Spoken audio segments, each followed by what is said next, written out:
Hi, today we're going to have a very brief look at what Moodle is.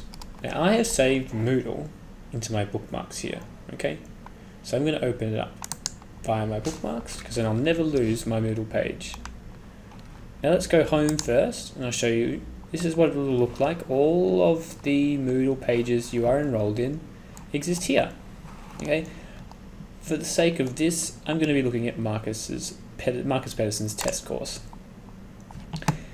So here we have Marcus Pedersen's test course's main page, okay?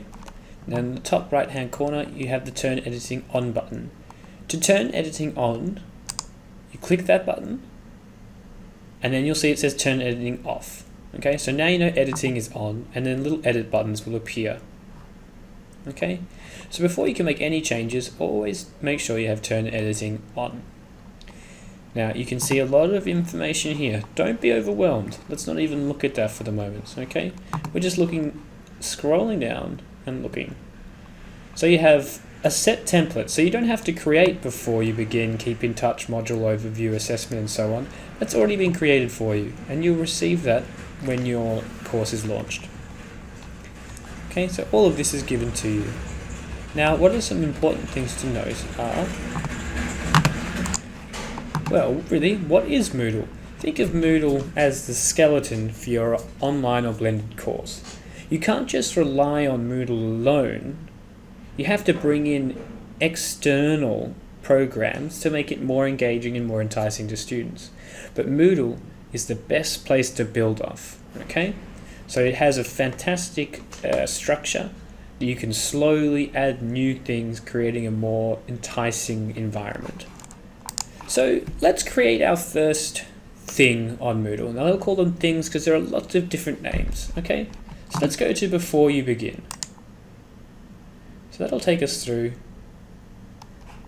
Now, clicked, and this is all popped up here. Now again, you'll have all of this yourself. You do not need to make all of this, all right? But we're gonna add a new activity and resource. So you're gonna click add an activity or resource, and you're going to get an overwhelming list of things that you can pick from, okay? But today, I'm just going to start with one thing, okay? And that is a Zoom meeting, okay? Now when you click it, you'll get information on the right-hand side here about what it is.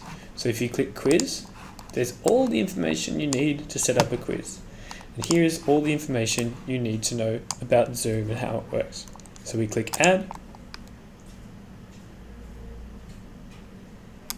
We'll give it a title, so this is test to be deleted.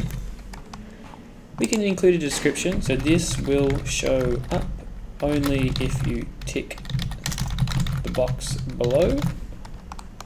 Okay, and then we have 27th of October, yes that's all fine by me. No, I don't want it recurring, it's not a recurring lecture.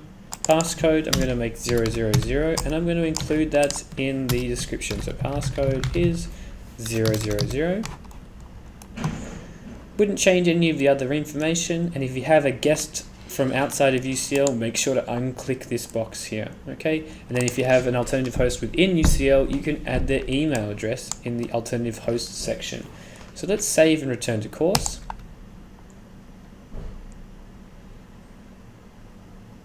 Oh, we've got an error here.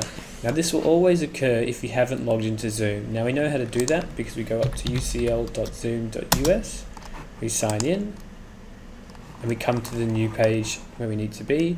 Now it knows we're signed in, we can go back to Marcus Pedersen's test course and quickly create our Zoom meeting. Okay, add,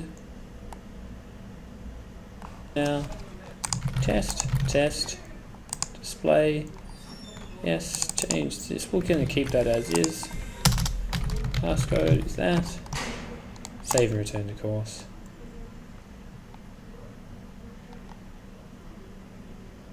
Wonderful, and now you can see that we have our test Zoom lecture here, and you can see because I ticked the box we also have the word test underneath here and the passcode for entrance.